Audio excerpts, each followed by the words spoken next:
자, 여러분 안녕하십니까. 크립토토마토, 오늘도 여러가지 암호화폐 관련된 정보들 모아가지고 한번 여러분들께 인사를 전해드리고 있는데요. 자, 일단 비트코인 같은 경우는 지금 가격이 조금씩 떨어지고 있습니다. 9,684불에서 거래가 진행 중에 있는데요. 가격 전체적으로 봤을 때는 약세를 보여주고 있는 상황. 반면에 알트코인들 같은 경우는 아직까지는 그렇게 크게 하락하지 않은 모습을 보여주고 있고요. 이 코인에 따라서 펌핑하고 있는 그런 코인들도 있습니다. 특히 지금 시총이 작은 코인들이 있죠. 보시면은 가격이 많이 오르고 있습니다. 좀 알려진 작은 시총의 코인들 같은 경우 리스크나 나노, 코모도 같은 경우도 지금 12%, 10%, 9% 각각 올라가고 있는 그런 모습을 보여주고 있는데요. 이 질리카 같은 경우도 계속해서 강세를 보여주고 있습니다. 오늘도 8% 상승하고 있는 그런 모습을 보여주고 있는데, 여러분도 아시다시피 암호화폐 시장에는 특별한 사이클이 있습니다. 그 사이클이 뭐냐?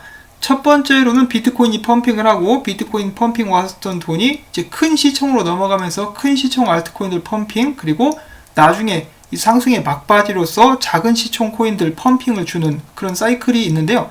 이런 거를 봤을 때는 비트코인 이번 상승, 단기 상승은 여기서 마무리되는 것은 아닌가라는 그런 의견들도 계속해서 나오고 있는 상황입니다. 자, 과연 어떻게 될 것인지 이 비트코인에 관련된 추가적인 분석 뒤에서 또 알아보도록 하겠고요.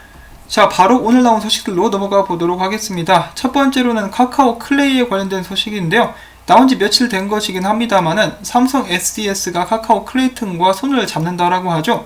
최근에 대한민국에서 드디어 그 공인인증서, 그 말도 안 되는 짓거리였죠. 공인인증서 뿐만 아니라 한국에서 뭘 하려면은, 결제를 하려면은 이것저것 계속 깔으라고 하는데, 제가 아는 바에 의하면은 외국에는 뭐 그런 게 그렇게 심하지 않거든요. 근데 왜 한국에만 이렇게 했느냐? 이런 쓸데없는 과정들을 억지로 추가를 시키면서 그 과정 속에서 중간에 돈을 그렇게 많이 헤쳐먹는다라고 하죠. 예전에 무슨 액티브 X인가 뭐 그런 것도 있었던 것 같은데, 아무튼 이런 부분들은 빨리 사라졌으면 좋겠습니다. 자, 아무튼 제가 이 소식을 공유하는 이유는 간단한데요. 최근에 카카오의 암호화폐 클레이가 40% 정도 상승을 했었죠. 이렇게 많이 올라간 암호화폐들은 웬만하면은 매수를 들어가지 않는 것이 안전합니다. 추격 매수라고 하죠. 언제나 굉장히 위험하기 때문에 이미 올라간 클레이 같은 경우 각별히 주의하시라는 말씀을 전해드리고 싶었습니다. 자, 그 다음에 오늘 이오스가 3% 정도 오르고 있었는데요. 이오스에 관련된 이런 발표가 있었습니다. 자, 이오스 기반의 탈중앙화 소셜 플랫폼이죠. 보이스를 다가오는 7월 4일 전 세계에 무료로 공개할 것이다 라는 발표가 나왔었던 것입니다. 자, 이 소식을 계기로 이오스가 다시 한번 상승하게 될 수 있을지 기대를 해보도록 하겠고요. 자, 그 다음에 이더리움에 관련된 소식이 또 많이 나왔습니다. 자, 첫 번째로는 이더리움 0.01개를 보유한 주소수가 역대 최고치를 경신했다라는 것인데요. 750만 개가 넘어가는 그런 수치를 기록하게 되었고, 올해 들어서 비트코인과 더불어서 이더리움을 많이 사들였었던 그레이스케일은 최근 5개월 동안 무려 1억 1000만 달러치의 이더리움을 매입을 했다라고 합니다. 참고로 이 수치 같은 경우는 이더리움 시가총액의 0.4% 정도나 된다라고 하네요. 그와 동시에 이더리움 해시레이트 같은 경우도 지난 7개월을 기준으로 봤을 때 최고치를 다시 한번 경신을 한 그런 상태라고 하고 있는데요. 그만큼 이더리움 채굴에 많은 힘이 실리고 있는 것은 아닌가라고 생각을 해볼 수도 있겠습니다. 이더리움에 대한 관심이 계속해서 지속적으로 높아지고 있는데, 그에 반해서 지금 차트적인 관점으로 봤을 때 모습이 그닥 좋은 상황은 아니라고 하네요. 보시면은 꽤 오래전부터 있어 왔었던 이 추세선을 뚫지 못하고 이번에도 떨어질 것만 같은 그런 모습을 보여주고 있는데요. 만약에 저번과 같은 상황이 반복된다, 그럼 추세선 맞을 때마다 좀 크게 하락하는 모습을 보여줬기 때문에 이번에도 크게 떨어지지 않을까라고 사람들은 약간 이제 걱정하고 있는 듯한 그런 모습을 보여주고 있습니다. 마찬가지로 이더리움 차트인데요. 지금 지지선에서 지지를 받고 있는 모습이나 약간 위태위태해 보이는 그런 상황들이 연출이 되고 있는데, 일단 뭐 비트코인이랑 흐름은 좀 비슷합니다. 그래서 비트코인 떨어지면서 같이 좀 하방 압력을 받게 되지 않을까라고 생각을 해볼 수가 있겠습니다. 자, 그 다음엔 베이직 어텐션 토큰의 브레이브 브라우저에 관련된 호재 소식이 있습니다. 자, 유명 팟캐스터 중에 조 로건이라는 사람이 있는데요. 이 사람이 브레이브 브라우저를 사용하고 있는 것으로 알려지면서 다시 한번 브레이브 브라우저가 다시 한번 큰 관심을 받게 되었다고 합니다. 최근 팟캐스트 에피소드 중에 하나에서 그는 인터넷 개인정보와 앱들과 광고들에 대해서 이야기를 할 기회가 있었는데, 보통 구글이 사람들의 일거수일투족을 추적한다는 사실은 잘 알려져 있습니다. 그는 브레이브 브라우저를 사용함으로써 개인정보를 보호할 수 있다라고 이야기를 했습니다. 자, 이것 때문인지는 모르겠지만 BAT 가격이 최근에 좀 올랐죠. 브레이브 브라우저 같은 경우는 매월 1억 9천만 다운로드를 기록하고 있다고 합니다. 자, 브레이브 브라우저를 여러분들의 핸드폰이나 컴퓨터 상에서 사용을 해보시고 싶다 싶으신 분들께서는 제가 언제나 링크를 밑에 마련을 해 놓고 있습니다.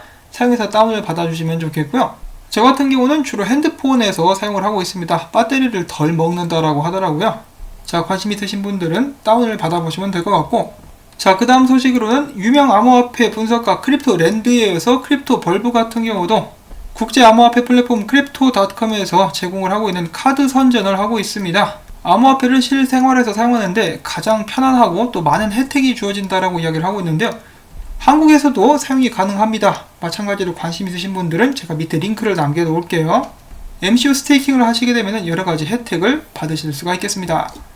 자, 그 다음 비트코인 소식으로 넘어가 보도록 하겠는데요. 이 크레이그 라이트가 굉장히 황당한 주장을 또 이번에 했다라고 합니다. 자, 여러분, 아이폰 출시 시기가 언제인지 아십니까? 바로 2007년 6월인데요.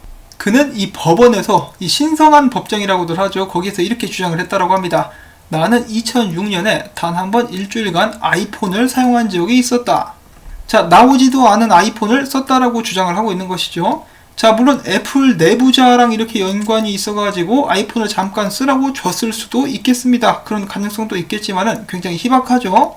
참고로 크레이그 라이트 같은 경우는 저번에도 법정에 제출한 자료를 위조를 했다가 딱 걸렸었던 적이 있었습니다.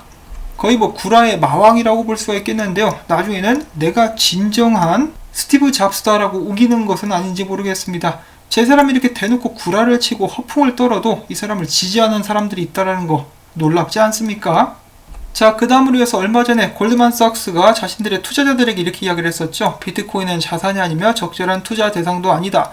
이것에 대해서 스위스 코트 은행이 골드만삭스가 잘못한 것이다 라고 지적을 했다고 합니다.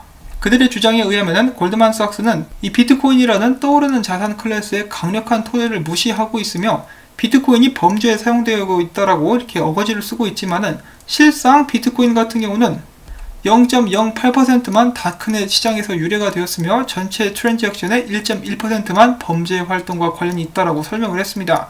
자, 그런데 골드만삭스도 압니다. 알면서 모른 척하고 있는 거겠죠. 얍삽한 놈들인데 그들에게는 숨겨진 계획이 있다라고 저는 생각을 하고 있습니다. 자, 그럼에도 불구하고 비트코인 최근 분석은 그닥 좋지 않은 모습을 보여주고 있는데요.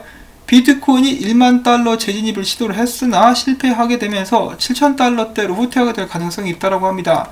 비트코인의 메인 저항선이라고 볼 수 있었던 9,800달러를 결국 뚫지 못하고 떨어지고 있죠.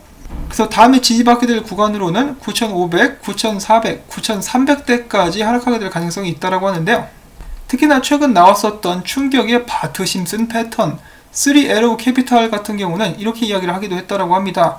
이런 패턴이 나오게 된 근본적인 이유는 바로 파생상품 거래 때문이다. 파생상품 거래가 계속되는 한 바트 심슨 패턴도 지속적으로 나오게 될 것이라고 이야기를 하게 된 것인데요. 여러분도 아시다시피 이 심슨, 이 애니메이션을 보게 되면은 바트 심슨이 굉장한 문제아입니다. 이 암호화폐 시장에서도 문제를 일으키고 있는 바트 심슨이라고 볼 수가 있겠죠. 만약에 이런 식으로 정말 바트 심슨 패턴이 계속해서 나오게 되면은 상승할 때마다 불안해가지고 이거 어디 살겠습니까? 떡상 나올 때마다 다들 도망가기 바쁘게 되지 않을까라는 생각을 해보면서 지속적인 비트코인 분석 보도록 하겠습니다. 자, 내가 봤을 때 비트코인이 이 디스트리뷰션 단계, 그러니까 수익 실현 단계에 와 있는 것 같다. 제가 앞서서 영상 시작할 때도 말씀을 전해드렸었죠. 이런저런 지표를 봤을 때, 특히 작은 시총 암호화폐들이 본격적으로 다 같이 펌핑하고 있는 것을 봤을 때, 그리고 여기 있는 분석가가 이야기를 하는 것처럼 만불짜리 가짜 상승과 엄청난 볼륨, 모든 하락 등을 봤을 때 이 비트코인이 수익 실현 단계에 있다. 그러니까 이번 상승 같은 경우 지난 3월 떡락부터 시작이 됐는데요. 이 단기 상승의 기운이 약해져 가고 있다는 것입니다. 그러면 뭐 하락을 하게 될 수도 있겠고 그러면서 재축적 기간을 거치게 될 가능성이 많이 있다고 볼 수가 있겠죠. 자, 비트코인을 큰 그림으로 봤을 때 비트코인은 결국 이전 고점을 돌파하지 못했습니다. 한마디로 고점이 지속적으로 낮아져 왔다라는 것인데요. 또한 보조지표인 OBV를 봤을 때도 그 상승세가 비트코인 가격과 함께 약세를 보이고 있다라고 인컴 샤크스라는 분석가는 이야기를 해주고 있죠. 인컴 샤크스 같은 경우는 그동안의 비트코인 상승을 계속해서 예측을 해왔었는데 지금은 약간 하락을 보는 쪽으로 돌아섰다라고 볼 수가 있겠습니다. 자, 이렇게 해서 전반적으로 봤을 때 비트코인의 약세를 예견하는 그런 의견들이 많아지고 있는 상황인데요. 과연 이 비트코인이 주말 동안에 어떤 움직임을 보여주게 될지 관심을 가지고 지켜보도록 하겠습니다. 자, 한편 미국 증시 같은 경우는 계속해서 오르고 있고요. 오늘 금값이 엄청 떨어졌습니다. 나스닥 같은 경우는 다시 한번 사상 최고치를 경신을 하게 되었고, 금 같은 경우는 1700불대가 무너지면서 1690불대까지 떨어진 그런 상황을 보여주었습니다. 자, 그런데 이것이 그닥 저는 의미가 없다라고 보는 것이, 지금 보시면 미국 시위가 잠잠해질 줄 모르고 더욱더 강력해지는 그런 모습들을 보여주고 있는데요. 좀 심각하죠? 지금 그 흑인을 살해한 경찰들을 전부 다 살인죄로 기소를 했음에도 불구하고 이 시위가 더욱더 강력해지고 있습니다. 이 반정부 성향이 짙은 그런 무리가 있다라고 하죠. 안티파라 불리는 그들과 더불어 가지고 이 중국 유학생들까지 합세를 해가지고 계속해서 미국 정부에 대항하고 있다라고 합니다. 그리고 중국인들 유학생들 같은 경우는 전부 다 공산당 당원들이라고 하네요. 자세한 사항들이 또 궁금하신 분들은 좀 검색을 해보시면 바로 나옵니다. 자, 그리고 여기서 마지막으로 지금 불타고 있는 거 보이시죠? 캘리포니아에 있는 아마존 물류 창고에 불이 붙었다라고 합니다. 엄청나게 타고 있는데요. 미국 경기 같은 경우는, 그리고 사회적인 전반적인 분위기 같은 경우는 잠잠해지려면 아직 멀지 않았나. 그런데 주식시장만 이렇게 어거지로 끌어올리고 있는 그런 모습들을 여러분들께서는 확인을 해보실 수가 있습니다.